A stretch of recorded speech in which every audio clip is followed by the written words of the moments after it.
राम द्वारा धनुष भंग। लक्ष्मण को अत्यंत क्रोध एवं आवेश में देखकर राम ने संकेत से उन्हें अपने स्थान पर बैठ जाने का निर्देश दिया और गुरु विश्वामित्र की ओर देखने लगे, मानो पूछ रहे हों कि वर्तमान परिस्थिति में मुझे क्या करना चाहिए। विश्वामित्र ने कहा, वत्स, लक्ष्मण ने सूर्यकुल की जिस मर्यादा एवं गौरव वर्णन किया है वह सत्य है। अब तुम धनुष पर प्रत्यंचा चढ़ाकर लक्ष्मण के वचन को सिद्ध करके दिखाओ। गुरु की आज्ञा पाकर रामचंद्र मंद गति से पग बढ़ाते हुए शिव जी के धनुष के पास पहुँचे। राम को धनुष की ओर जाते देख सीता और उनकी सखियां तथा जनकपुरी के समस्त दर्शकगण अत्यंत प्रसन्न हुए, किंतु उनकी प्रसन्नता को संशय ने घेर लिया। वे सोचने लगे कि जब विश्वविख्यात शक्तिशाली राजा और राजकुमार इस शिव जी के धनुष को हिला नहीं सके तो राम जैसे सुकुमार किशोर पिनाक की प्रत्यंचा चढ़ाने में कैसे सफल हो सकेंगे।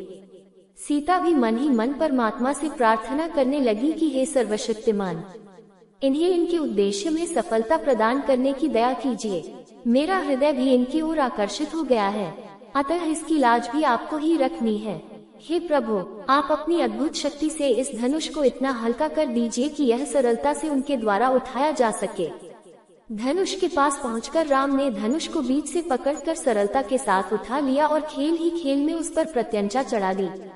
प्रत्यंचा चढ़ाकर ज्यों ही उन्होंने धनुष की डोर पकड़कर कान तक खींची, त्यों ही वह धनुष भयंकर शोर मचाता हुआ तड़तड़ा कर टूट गया।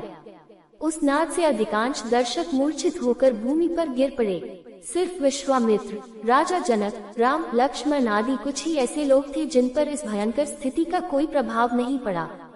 कुछ काल पश्चात जब सबकी मूर्छा दूर हुई तो वे राम की सराहना करने लगे। धनुष भंग हो जाने पर राजा जनक ने विश्वामित्र से कहा, मुनिव, मेरी प्रतिज्ञा पूर्ण हुई, इसलिए अब मैं सीता का विवाह रामचंद्र के साथ करना चाहता हूँ।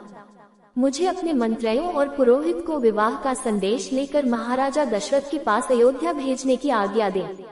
विश्वामित्र प्रसन्न होकर बोले, राजन, आपके ऐसा ही करना ही उचित है। अपने मंत्रियों को ये भी आदेश दे दे कि वे राजा दशरथ को संदेश दे दे कि दोनों राजकुमार कुशल पूर्वक यहाँ पहुँच गए हैं।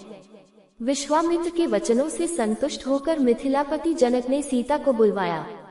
वे अपनी सखियों के साथ हाथ में वरमाला लिए मंथर गति से लजाती हुई वहां आई जहां धनुष को तोड़ने के पश्चात श्री रामचंद्र खड़े थे। सखियों ने मंगल गान प्रारंभ किया और लज्जा, संकोच एवं हर्ष के भावों से परिपूर्ण सीता जी ने धीरे से श्री राम के गले में